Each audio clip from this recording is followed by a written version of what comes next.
Ugh. Are we really doing this? I don't usually put this kind of content on my channel. That's the point of April Fool's, Barack. Just release your regular content tomorrow. What about demonetization? Y'all are pretty foul-mouthed, and I don't usually curse that much. Just don't curse in the first 30 seconds and warn your audience that it's going to get foul. Problem solved. But won't they feel this kind of content is a bit weird coming from me? Plus, my family watches my videos, and I don't want them to... For God's sake, Barry, it's just memes. Just censor beep it and quit being a pansy. Fine. Okay, here we are at the beginning. Solid B tier, I think. B tier? Are you a**ing me? A tier, at least. It has an easy-to-follow story. It lays all the groundwork together, and the combat actually feels balanced. Yeah, balanced. I loved getting my handed to me because I picked the sword and didn't have a leaf bracer for Ursula. Skill issue. I suppose you're the kind of jack who actually likes those stupid gummy ship levels. First of all, go yourself. Second, wrong. The ships are what get you to each new world. They're customizable, and they're a lot of fun. Those things are pointless. They're a glorified Star Fox wannabe minigame. And you can't even skip until like 3/4 of the way through. It's a waste of time. Every time I hear you talk is a waste of time, Sleepy Joe. Poor Donald, knock it off. Nah, let him talk, Obama. First smart thing you said in 4 years. Now, okay, the story's right. The gummy ships are godlike. I liked going to the different Disney worlds. What, like Atlantica? No, Atlantica. Ariel. Sebastian. The little blowfish guy. Everyone under the sea. Yeah, Atlantica isn't that great. Okay, I'll give you that. The rest of the game is dog Crap. The story's probably the most comprehensible in the series. My ass. The dialogue is terrible. So terrible. And it's so noticeable once you have to listen to the unskippable cutscenes ad nauseum. Just play the remaster, you whinging Cheeto. Oh my God. At least with the unskippable cutscenes, you don't have to worry about missing anything. If I have to hear "lead me into everlasting darkness" one more time, my foot's going in someone's Then get good, you overgrown Oompa Loompa. Okay, enough. Look, while it's a pretty solid foundation to the franchise and carries lots of magic and charm, unfortunately it has too many clunky segments, and it was clearly still trying to find its identity. And those hippos in Deep Jungle can go die in a fire. B tier. Oh boy, chain of memories. It took me forever to beat this one.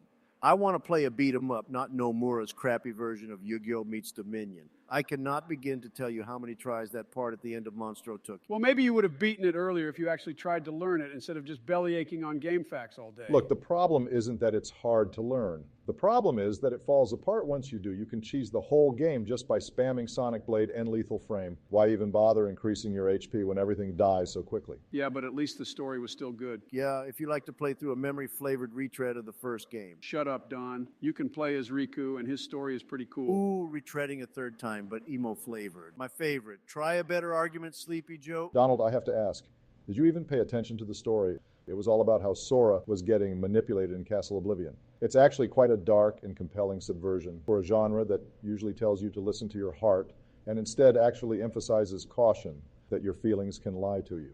You can be manipulated. The actual name of the castle should have been Castle Gaslight.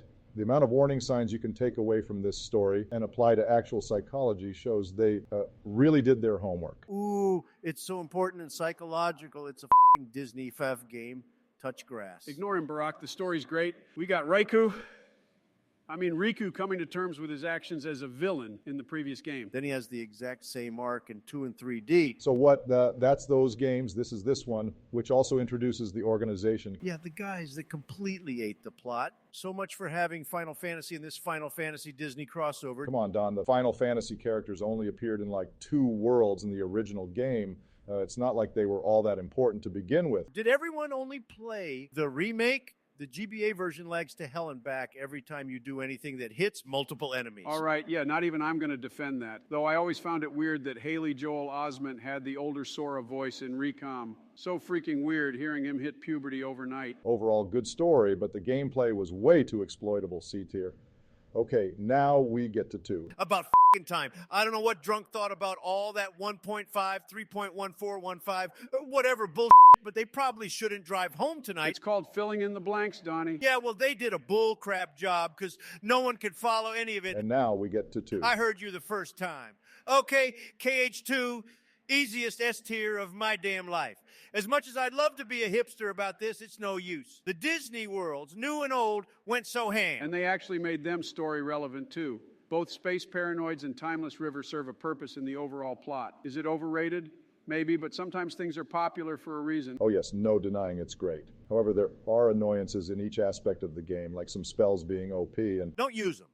Boom. Problem solved. halfway through we're treated to one of the worst retcons in any story. Oh, here we go. It's not a retcon. It didn't lie or contradict previous info. Don't even try to defend that Joe. King Mickey knew about Ansem the Wise the whole time when he was defending Riku in Chain of Memories and didn't correct him once. It's bullshit added just to subvert expectations like Game of Thrones final Actually, season. it's reverse rebirth, and technically Mickey didn't lie. We're politicians. You should know better than anyone else how being vague gives yourself plausible deniability. It's not overcomplicated if you think about it for 2 seconds. I can't believe I just got actually'd again. You are utter cancer, Joe. Actually, I'm a Scorpio. Oh my God, how did I lose to this idiot? Stop bickering. We all agree this game is goated. Shove it in S and we'll move on. Jack Sparrow's voice wasn't that great. Moving on. Next, we have 358 days over 2, or however the hell you pronounce it. D tier, put it right down in D tier, utter trash. Donald, please. The name is stupid, but the friendship... This isn't about the fucking stupid name. The story is so long and drawn out. We don't visit any new worlds, and the fact that nobody notices the organization doing anything is so bullshit. Also, the gameplay is easily the worst in the entire series. Leveling up requires equipping it. How the does that make sense? I hate agreeing with Donald, but he's right about this. You can play as the other organization members, but they're all functionally the same. It's so watered down and simplified, and I can't think of a single fun boss in the game. What about Shion? What about her? It's multiple tough forms with Day's crappy combat. I mean, she's great on paper. Her story is emotionally charged and... Stop the cap, Joe. Shut up, man. Shion is a really interesting character. My ass. He's interesting. Maya, would you shut up about your for one damn second? That's America's but you can literally remove Shion from the game and not lose anything. She's literally just there to pad out the story and make it Organization 14 for no reason. So clumsy and dumb. She should have been Kyrie's Heartless. How would that... Okay, damn, that would have been cool. See, so much damn potential and wasted on literally nothing. Hell, Xion is probably the best metaphor for this game. Just nothing but shit. There goes my revenue. Joe, you got anything else? I might agree with Don over the gameplay, but if you think I'm going to let you talk bonkers about the story, then you got another thing coming. The character moments, the chemistry between the Clock Tower trio. Hey, I'll accept Roxas and Axel, but Shion, I don't know if eating ice cream automatically makes you best friends. Yeah, Joe, did you forget who else am I going to eat ice cream with? Not even the hokiest Disney Channel original movie BS can compete with that. Why don't you shut it? If you are a fan, you know this story is good. Maybe if you opened your eyes, Donnie, you call me sleepy, but I didn't think you'd sleep on this story. Why I oughta... I'm just going to keep it D tier. Story is good as a fan, but everything else about the game doesn't live up to expectations. Ooh, birth by sleep. I always felt like the backlash against this one was Aqua is waifu for life. Oh my God, who let you out? Sorry about that, gentlemen. Where were we? Bill be spitting facts, though, despite the god-awful connection. Yeah, such waifu material. She's cute, very cute. Don't get it twisted, and her fighting style is beautiful, but come on, guys, her character's pretty bland. What's an actual personality trait she has? She's stupid. I like that in a woman. Stupid? Well, yeah. She chose to save her possessed friend that tried to kill her over herself. Galaxy brain move there, sacrificing herself for a man. Good job, Aqua. I honestly can't tell if you're serious right now, but I will say that as good as the characters are, the fact that the plot relies on each character being stupid drags it down. Terra, in particular, is such a idiot. You leave my himbo husbando alone, Barack. We all know the game would have never happened if he didn't blindly trust the blatantly evil master, Xehanort. Oh, come on. Xehanort was like a father to him. Why wouldn't he trust the guy that told him his powers were nothing to be ashamed of? And what about Maleficent? Oh, yeah, absolutely trust someone named Maleficent. Also, how exactly did Castle Oblivion end up as the organization's base for Chain of Memories? Like, if it was supposed to be this secret location to house Ven, how did they find it or even utilize it without getting affected themselves? It's a good thing Aqua was in the realm of darkness. Otherwise, she would have flipped, finding out they took over. I honestly liked the command deck. It was nice to finally be able to do regular combos after Chain of Memories screwed everything up. Also, Mirage Arena was the best. Still pissed they took out the multiplayer in the HD ports. Yeah. And command melding was sweet. It was so crazy how early you could get Mega Flare. While the system was certainly fun to play with initially, I found that it was way too exploitable. There's nothing preventing you from just stacking a bunch of broken commands and just steamrolling everything. So just don't do it. Problem solved. Plus, the boss design was just abysmal. Half the time, it's a crapshoot whether they decide to actually let you attack instead of just teleporting. Let me be clear. Mysterious Figure is, without question, the worst super boss in the series. I don't know how Stickman Sham beat him as Terra without surges. let alone so many times. The bosses get criticized a lot, but there was one aspect I actually liked. You could inflict status ailments on them. In every other RPG, they do jack against bosses, and at the very least, the non-humanoid ones were still decent. Even Experiment 221? Oh, hell no. Little Yellow Bastard took me an afternoon's worth of tries to beat. Skill issues, stack thunder screens, then spam ignite. Shut up. I would have done that. Had the game done anything resembling build-up for that boss? It didn't happen in the movie. How was I supposed to know they'd pull something like that? Hero Trio overall is pretty bland, but weirdly I believe their friendship more. Overall, low B tier, recoded. I actually didn't play this one. Did either of you? I did. And let me tell you how it was. 20 hours and nothing happens. Hey, at least you got to play a fun game. I know how Jiminy's Journal felt getting bugged because I could hear my soul dying inside of my body while trying to watch the cutscenes in 2.5. Utter snooze fest. I do not believe for a second that you actually stayed awake for the whole thing, Sleepy Joe. Fake news. Can you get some new material? The sleepy jokes are, shut the hell up. I'll say this about Coded.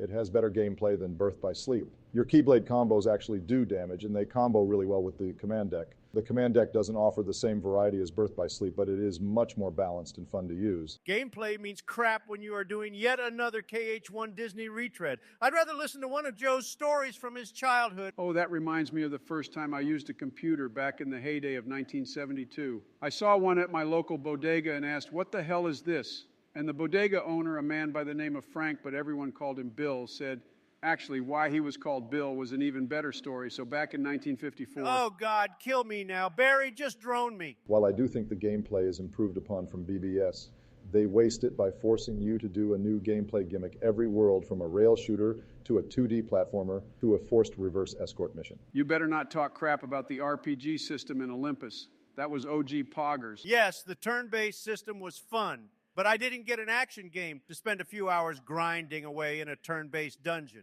I'll go play FF7 for the 5th time this year if I wanted to do that. Of course, you like 7 that much, and you call me generic. All right, gameplay was random, but still fun. The story was pointless, but not indigestible. The data sectors weren't the best, but it wasn't game-ending either. Let's leave it at C rank. Maleficent doesn't do with the data. That's it. Get over here. More than halfway there. Barack, you can do this. And now we move on to Dream Drop Distance. Oh, God, this game. Surprised you didn't like it, Sleepy Joe. But then again, I guess I shouldn't be surprised at your L takes at this point. Leave it to you to defend this one, you contrarian. Hell yeah, I love this one.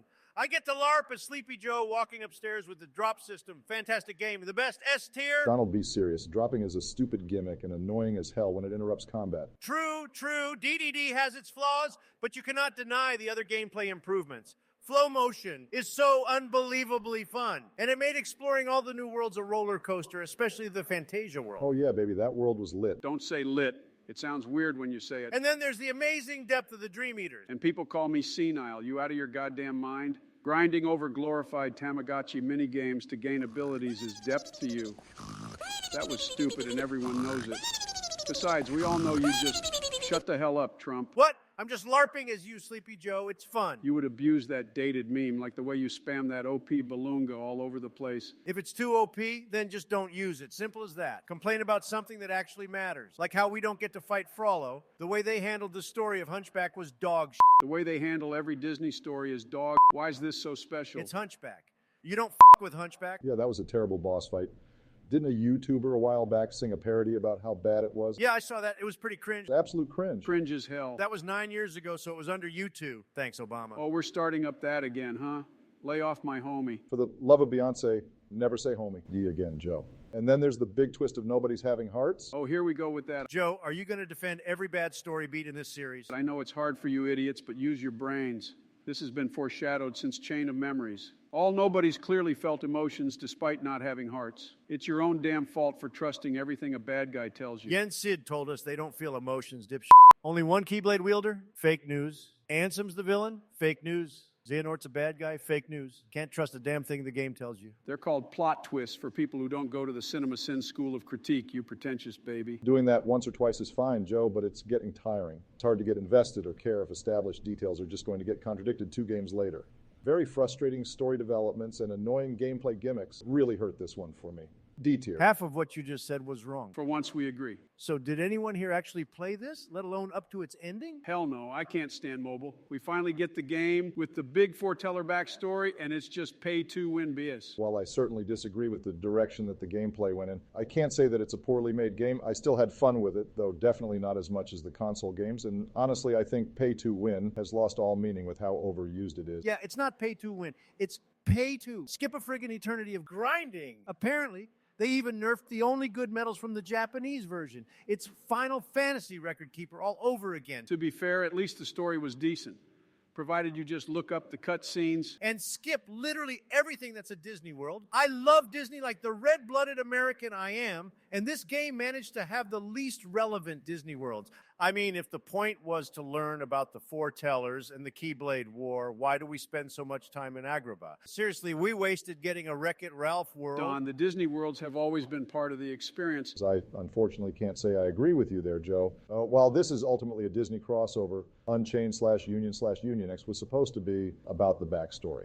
So seeing a potentially interesting intrigue plot constantly get sidetracked was really frustrating. Keep in mind, I actually played the thing as it was coming out. There's nothing more frustrating than finally getting a story update and not getting to see the backstory. Even then, it's not like the backstory was even that interesting when we actually got to see it. And I thought Days was poorly paced. Then we finally get the Keyblade War, and it's just another chibi cutscene. At least we got to see it happen in person. Plus, it felt a lot more personal since the Keyblade wielder themselves was friends with all the party involved. I can't say I disagree with Don, honestly. I mean, the build-up was fine, but the execution was incredibly lacking. It didn't even need to be that long. Just a 3 to 5 minute CGI cutscene would have worked. Remember how insane the second secret ending was? Imagine if we got to see that done in the same manner. No cap. That would have been so legit. You know, I didn't really mind the whole "you were a Xehanort the whole time" twist. It was a really good way to cap off everything. All right. I know you're just saying that to be a contrarian, Joe. It's like Nomura thought, how can I make Xehanort's backstory even more needlessly confusing? Umineko had a less confusing backstory, and she had 2 timelines worth of alternate forms. No one's played Umineko, you weeb. And who knows, maybe they'll make it work in Missing Link. Joe, we told ourselves that with every game, this would be the one that would finally make everything clear, when every game just makes it more confusing. I was hoping for 3 to give us a Metal Gear Solid 4-level explanation, but, well, here we are. Disappointed and confused. D tier? And now we come to 3. All right, I'll just come out and say it. The Disney Worlds weren't that bad. I mean, we got Toy Story, Pirates of the Caribbean, and Olympus. Oh, sure they were if you ignore Arendelle's tacked-on ice maze, the swamp in Corona, and everything in San Francisco. Joe, San Francisco wasn't that bad, and I say that as someone who wasn't into Big Hero 6. But why is it there to begin with? Why bother putting in a world from a movie no one gives a damn about? Because God forbid that we let underrated Disney movies get some attention, since Disney's too cowardly to give us live action remakes people actually want. You'll get your day to shine, Atlantis, one day. Can we all agree that 100 Acre World was completely pointless, at least? Oh, come on. It's tradition. Yeah, but the previous games had an actual world and plot, and not just one room with a puzzle bobble rip-off copy-pasted. All right, fine. It sucks, but it's better than nothing. Donald, that can apply to literally everything. And then there's the gameplay. What was wrong with that? They finally let us free roam with Gummy Ship. I made my ship a Death Star. It was great. Yeah, except everything else was completely half-baked. They nerfed reaction commands. It's all horde battles, and the links are way too OP. If it's OP, then don't use it. You ever try that, Joe? You keep saying that, and it's the same argument. Why would he not use it? If he wants a challenge so bad, just do a no-link run. But it's not just the links, it's everything. Attraction flow, transformations, magic, it's also broken. BizKit047 beat data.org without any of that stuff, your point is? I will admit one thing. The story could have been a lot better. They finally beat Xehanort, and they cleared up everything in Remine. What's the problem? Well, they rushed everything, for one, and still left a metric ton of loose ends. It's like they thought they were going to have world revisits like in 2, then realized they had to end everything at the Keyblade graveyard. Then you find out, oh, Xehanort was a good guy all along, and Nomura introduces a bunch of stuff for 4. It somehow felt too fast and too slow at the same time. No cap, this game convinced me the Xehanort saga should have ended at KH2. I think 3 belongs in C tier. Oh, come on. It at least deserves B tier for Woody dunking on Xehanort. One good moment does not a good game make. Disgraceful, utterly disgraceful. Hi, Bye, C. All right, we are finally at the end. Melody of Memory. B tier for the story. gameplay. Wait, what? What story? It's literally another Disney World retread. I love these worlds, but it's literally just the same crap with Kyrie narrating over What it. gameplay? It's a rhythm game. Sure, it's a bit more unique compared to others, but at its core, it's just pressing buttons at the right time. Oh, because it's so hard to time your button presses. You're just mad you can't just button mash your way through this game. Wait, you're giving me about skill? Says the guy who probably just beat the game on easy. I at least 100% at it. So I know what the heck I'm talking about, noob. All right, settle down. Enough. No, you know what, Joe? If you think you're so good, why did you ask for my help with beating Data Luxord in KH3? I beat him fine. I was wondering if you were dumb enough to fall for fighting him on critical. I knew it. You said it was standard, you twit. Well, I still beat him. So who's the skill issue now? And for your info, I 100%ed Melody of Memory too. I like the gameplay that much. And you think the 20-minute cutscene at the end is enough to justify this game's story. You aren't just sleepy, you're practically brain dead. You better take that back, you dusty carrot. That's enough from both of you. Never mind losing monetization. I'm going to lose my whole channel at this point. What this game is really is a great rhythm game that summarizes some parts of the KH series while looking forward to the future. Does the ending act as sequel bait? Well, yeah. But so did most of the other series, with maybe the exception of KH2. While the story is non-existent, sorry, Joe, it is still a solid and fun game. High C tier. Agreed? Agreed. Damn it, Barry, but fine, see. Well, that's all of them. Thank you, everyone, for joining us. You forgot VCast. And that is... Cut!